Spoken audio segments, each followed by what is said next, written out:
Soy David Cot, presentador de la Historia de España, y este es el episodio 2, llamado Geografía de la Península Ibérica.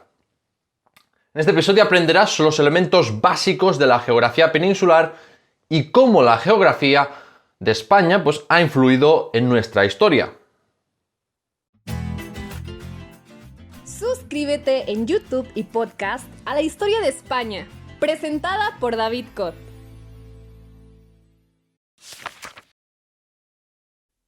¿Por qué es importante la geografía?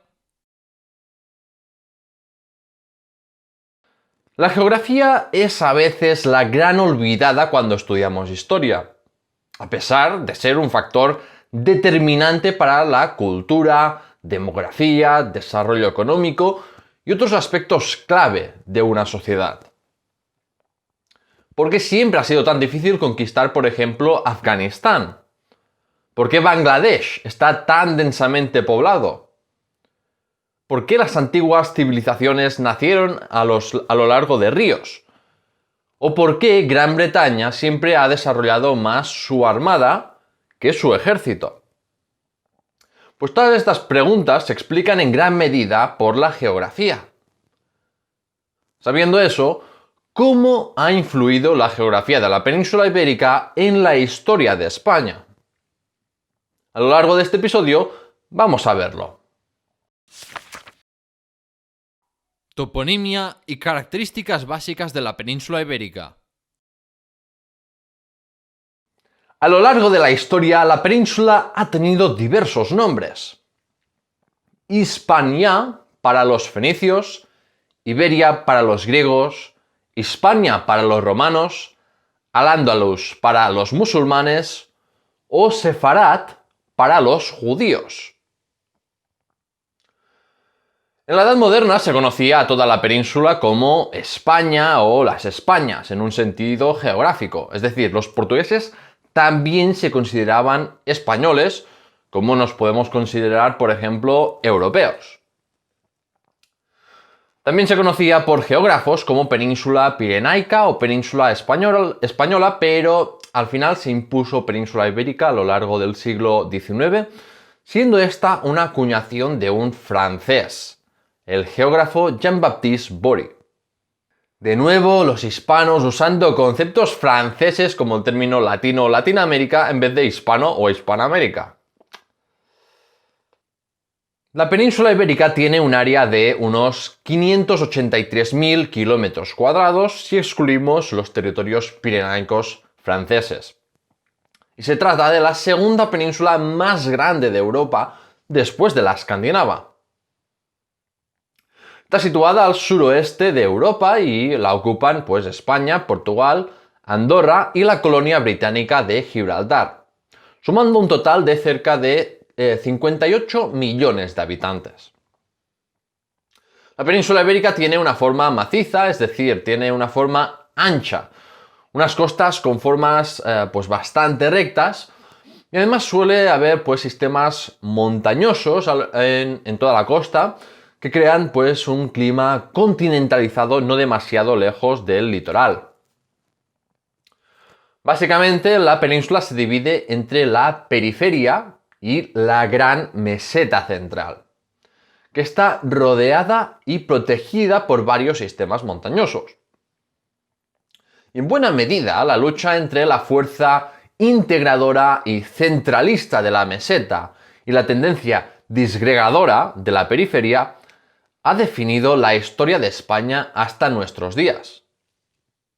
Por otro lado, ya sabrás que España o Portugal son países con salida al mar y de hecho la mayoría de sus fronteras son agua. Este amplio acceso al mar Mediterráneo y al océano Atlántico es ideal para el comercio de ultramar y los intercambios también culturales y tecnológicos, porque, sin ir más lejos, el hecho de ser la región más occidental de Europa ayudó mucho en que el descubrimiento de América fuera una hazaña española.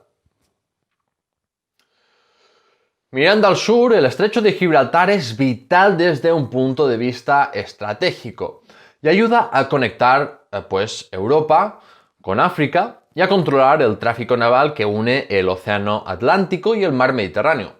Por eso el control de Gibraltar y de Ceuta siempre han sido tan codiciados. Relieve de la península ibérica. Una característica muy evidente de la península ibérica es su elevación, es decir, lo montañosa que es en comparación con otros países europeos como por ejemplo Países Bajos o Alemania. España de hecho es uno de los países más montañosos de Europa, con una elevación media de 660 metros sobre el nivel del mar, solamente superada por Suiza, Austria y los microestados de Liechtenstein y Andorra. Quizás más significativo aún es que el 75% de la península ibérica tiene una elevación superior a los 500 metros. Es decir, que no es que la media quede en 660 metros porque tenemos ahí un sistema montañoso muy tocho, muy elevado, y los demás sean llanuras, no. Sino que hay sistemas montañosos y además hay una llanura elevada como es la meseta central. Entrando en materia, la unidad de relieve más importante de la península ibérica, pues obviamente es la meseta central, y es que la meseta ocupa prácticamente la mitad de todo el territorio peninsular. La meseta es una vasta llanura elevada por el choque de las placas tectónicas. Está rodeada por todos lados. Al norte, la cordillera Cantábrica. Al este, el sistema ibérico. Al sur, Sierra Morena. Y al noroeste, el macizo galaico-leonés. Es más, la meseta no solo está rodeada por montañas, sino que encima una cordillera pues la parte en dos. Esta cordillera es el sistema central que se extiende desde Portugal hasta el sistema ibérico de Aragón.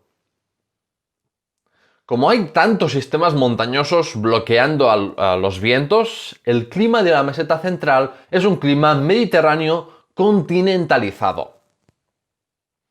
Eso significa que hay un fuerte contraste de temperaturas entre el día y la noche, los veranos son cálidos y los inviernos son largos y fríos. Además, las lluvias no son muy frecuentes, por lo que el clima es aún más seco que el clima mediterráneo y el terreno es bastante árido. ¿Qué implica todo esto? Pues para empezar que la agricultura es bastante complicada y el agua es escasa, por lo que la gran cantidad de sistemas montañosos y la meseta pues son una limitación para el desarrollo económico y para sustentar una gran población. Falta de terrenos fértiles ha sido uno de los grandes hándicaps históricos de España. Esto explica por qué siempre hemos tenido una densidad y una población menores que la de otros grandes países europeos. Además, las montañas complican las comunicaciones, así como la construcción de carreteras y ferrocarriles, que se vuelve más complicada y cara, y así como el comercio y las migraciones dentro de la península, lo que explica en parte por qué hay identidades regionales diferenciadas en la península ibérica. Dejando ya de un lado a la meseta y yéndonos a la periferia, en el noreste tenemos los Pirineos que forman una frontera natural con Francia. Los Pirineos han dificultado el comercio y otros tipos de intercambios, pero al mismo tiempo las montañas de España han impedido, o al menos dificultado, algunos ataques de fuerzas extranjeras. Todo es cuestión de pros y contras. España pues tiene una ventaja, digamos, defensiva y una ubicación estratégica privilegiada para controlar el acceso al mar Mediterráneo y al Atlántico, pero al mismo tiempo la orografía hace que el comercio, las comunicaciones y la homogeneidad cultural pues sean más difíciles. Luego, pasando al norte, tenemos la cordillera Cantábrica junto a los montes vascos y el macizo galaico-leonés, haciendo pues una frontera con el mar Cantábrico. La cordillera Cantábrica hizo que durante la época romana y visigoda los que habitaban al lado litoral de las montañas pudieran vivir de una forma pues bastante autónoma. Mientras que en época musulmana su complicada orografía permitió el surgimiento de reductos cristianos independientes. Y ahora, siguiendo la costa desde Cataluña, pues tenemos las cordilleras costeras catalanas y el sistema ibérico que divide Castilla y Aragón. Y en medio de estos dos, pues tenemos la depresión del Ebro. Después tenemos la cordillera bética, que va desde el estrecho de Gibraltar hasta la provincia de Alicante, y luego sigue debajo del agua y llega hasta Mallorca. Cabe reseñar también que en la cordillera bética pues encontramos la montaña más alta de la península ibérica, el Mulhacén, con una altitud de 3.478 metros, aunque el honor del punto más elevado de España lo tiene el volcán de El Teide, en la isla canaria de Tenerife. Finalmente, Sierra Morena hace de frontera natural entre Castilla y Andalucía. Y luego está la depresión del Guadalquivir entre la cordillera bética y Sierra Morena. Ríos e hidrografía de España. En general, los ríos de la península ibérica son poco caudalosos y de régimen irregular, debido a la falta de lluvias. Sí, ya sé que en el norte de España día sí, día también llueve, pero hablo de toda España ahora. En cualquier caso, la hidrografía de España hace que sea complicado aprovecharlos bien, ya que su falta de cabal e irregularidad pues hace que apenas haya ríos navegables con los que poder hacer transportes y comercio fluvial, como se hace por ejemplo en China, Alemania o Países Bajos. La escasez de agua y la desertificación son una amenaza muy seria en muchas regiones de España. Y el cambio climático solo puede agravar el problema. Eso sí, en la península ibérica por suerte apenas hay desastres naturales como terremotos, huracanes o tsunamis. Pero volviendo al tema principal, como la meseta central está ligeramente inclinada hacia el oeste, ríos importantes como el Duero, el Tajo, el Guadiana o el Miño desembocan en el Atlántico. Este punto me lleva a la división de los ríos en tres grandes vertientes: la vertiente cantábrica, la atlántica y la mediterránea. Los ríos de la vertiente cantábrica son ríos pues caudalosos por las abundantes lluvias del norte, pero también son cortos porque las montañas de donde nacen pues están muy próximas al mar. La vertiente atlántica es la que tiene más ríos de importancia y destacan sobre todo tres: el Duero en la submeseta norte, el Tajo en la submeseta sur y el Guadalquivir en la depresión entre Sierra Morena y la cordillera bética. El Duero, por ejemplo, fue importantísimo como frontera natural entre los reinos cristianos y al-Ándalus en el siglo X. Por su parte, el valle del Guadalquivir es una de las regiones más fértiles de la península, así que siempre ha sido sinónimo de riqueza para España. Y además es el único con un tramo navegable entre Sevilla y su desembocadura. De hecho, gracias a eso, Sevilla pudo tener la Casa de Contratación de las Indias y actuar como monopolio comercial entre España y América. Los ríos de la vertiente mediterránea son los de caudal más irregular. Tenemos el Júcar, el Segura o el Tura en la Comunidad Valenciana o el Ter y Llobregat en Cataluña. Obviamente el río más importante es el Ebro, que además es el río más largo y caudaloso de España, ya que nace en Cantabria, pasa por Aragón y desemboca en la provincia de Tarragona. Como el Guadalquivir, pues el Ebro siempre ha tenido una gran importancia económica y es una de las tierras más fértiles para la agricultura. Los musulmanes, por ejemplo, dejaron de lado la colonización de una tierra pobre como lo era Asturias o Cantabria y en cambio colonizaron el Ebro. Y ese es uno de los motivos por los que los condados catalanes tardaron también tanto en cruzar el Ebro. Recursos energéticos y diversidad. La falta de recursos minerales y energéticos es un rasgo prominente en la actualidad de la geografía de la península ibérica. A pesar de que en época prerromana y en la Hispania romana, la península ibérica sí que era conocida por su riqueza mineral y era de hecho la principal fuente de plata y cobre del imperio. Y solo estaba detrás de la actual Rumanía en la extracción de oro. ¿Cuándo van a devolvernos el oro los romanos? Pero después de eso, la extracción de recursos minerales no ha sido, digamos, muy rentable. Y más si se compara pues, con partes del África subsahariana o América. En el siglo XIX, las minas de Asturias extraían carbón para proveer de energía a las fábricas, pero el problema era que, comparado con Gran Bretaña, el carbón asturiano era difícil de extraer y de menor calidad. Así que la falta de fuentes de energía baratas fue uno de los motivos de la tardía industrialización de España. Entonces el petróleo y gas natural se hicieron indispensables y España carece de estos recursos también, por lo que el país tiene que importar más energía aún.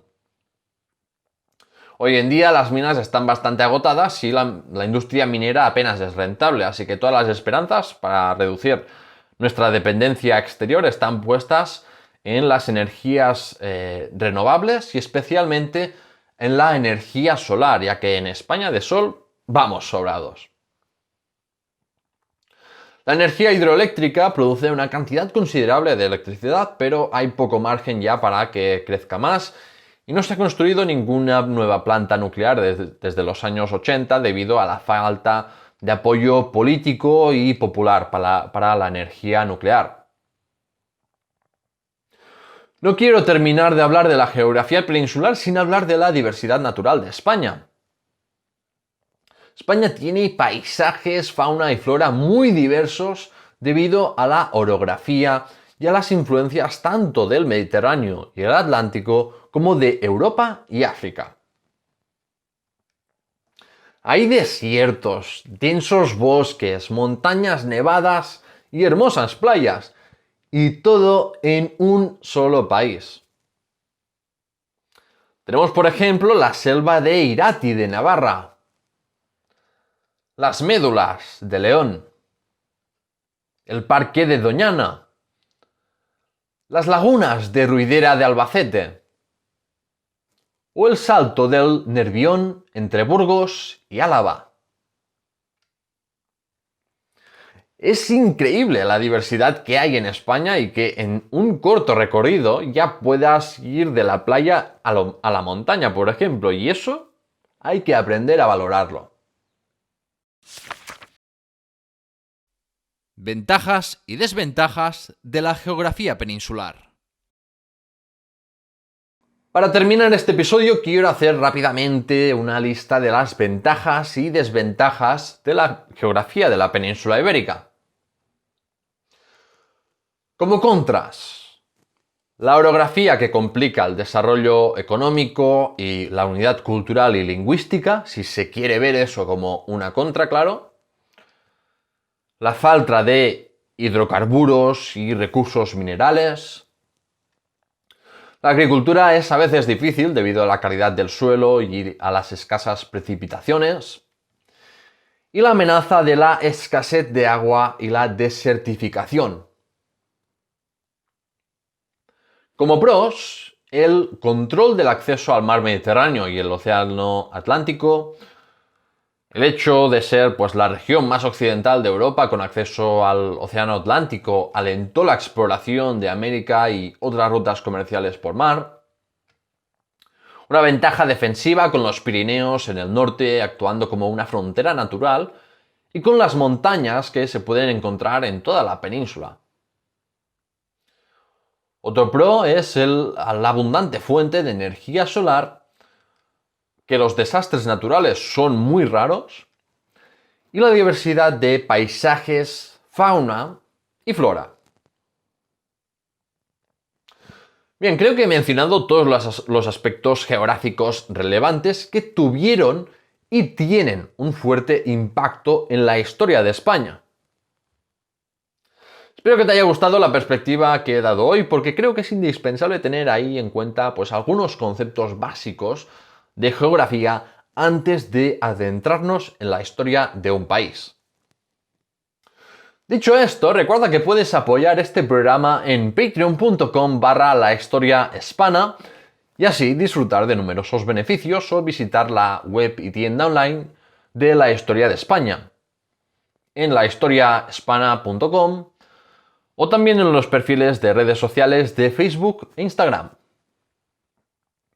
También te recomiendo apuntarte al boletín del programa dejando tu email y a seguir la Historia de España en, Facebook, Twitter, Instagram y TikTok. Dale a me gusta y suscríbete en YouTube o en tu directorio de podcast favorito y puedes seguir conmigo viendo o escuchando el siguiente episodio sobre la larga prehistoria de la península ibérica. Gracias por escucharme y hasta ahora.